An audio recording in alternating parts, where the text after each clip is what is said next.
there's a large unmet need for this patient population.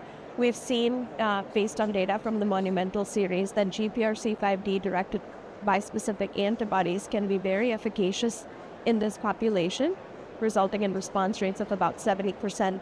We also have data from the phase 1 Locabtogene Autoleucel study in the late-line patients, including half of whom had BCMA therapies in their treatment. We've seen very impressive responses at the recommended phase 2 dose of over 90%, and these responses tend to be durable with a median progression-free survival of 18 months and a 12-month overall survival of 90%. So I think that GPRC5D-directed therapies are truly probably one of the most important treatments for quad class exposed patients based on their depth and durability of response.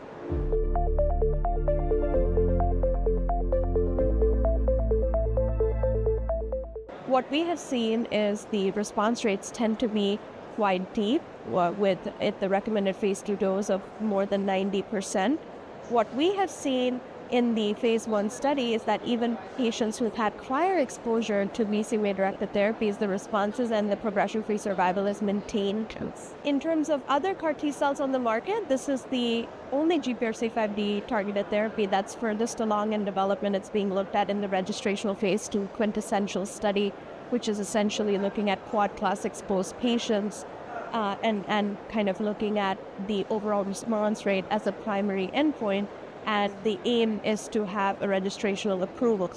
In terms of other CAR T-cells that are currently available on the market, they are both BCMA targeting therapies, so this is a different target.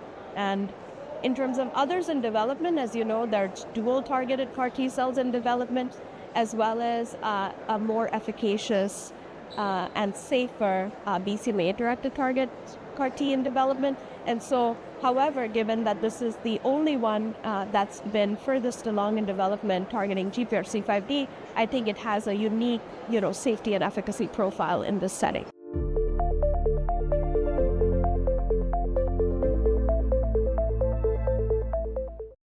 So GPRC5D is an orphan receptor that's expressed on multiple myeloma plasma cells. It has limited expression in normal tissues, including the hair follicles, skin, as well as the nail beds, as well as the filiform papillae in the tongue. So we see a lot of on-target off-tumor toxicities that affect dysgeusia, that can cause weight loss, that can cause skin rashes and nail changes. We have also seen what seems to be perhaps an on-target off-tumor toxicity of non-ICANS neurotoxicity, including ataxia-like events described for both CAR T-cells as well as bispecific antibodies, although these tend to be a little bit more prevalent in the CAR T-cells. And so as we do studies both in larger patient populations as well as in earlier lines of therapies, watching for these on-target off-tumor toxicities will remain critical. From what we have seen now, the CAR T-cells tend to have a less, intense and less frequent, as well as more transient on-target off-tumor toxicities that affect the hard keratinized tissues.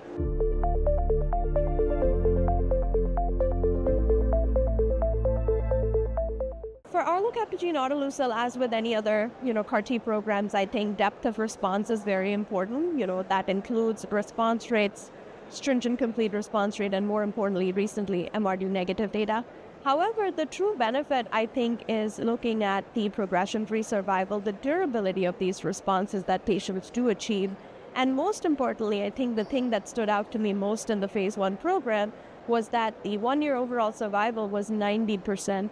And what that tells us is that even though the duration of response appears to be not quite as long as what we've seen with some of the BCMA targeting therapies, these patients live longer, meaning the non-relapse mortality is a lot lower.